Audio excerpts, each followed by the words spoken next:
Schnüss. Schätzelein, dann weißt du nicht, wie schön so ihr ist. Mit noch die leckere Zuckerschnüss. Kölsche Mädchen sind oft wie Katzen. Mal sind sie lieb, mal tun sie kratzen. Mit viel Leidenschaft und Temperament im Blut bringen sie fast jedes Männerherz in Glut. Aber eines sollte man wissen: will man so ein süßes Kätzchen küssen, es wird seinen Kater nur für sich allein.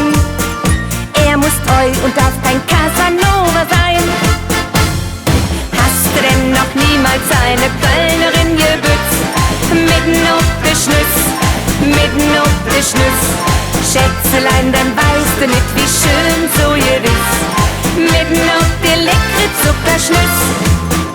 Kölsche Junge sind oft wie Engel, doch auch Engel haben kleine Mängel. Wenn der erste FC Köln spielt am Rhein, kann auch sein Mädchen mal die zweite Geige sein. Aber eines sollte man wissen: will man so ein Engelchen mal küssen, es ist treu und es kommt immer wieder heim. Und sein Goldstück will es nur für sich allein. Hast du denn noch niemals eine Kölnerin gebützt? Mitten auf der Schnüss, mitten auf der Schnüss.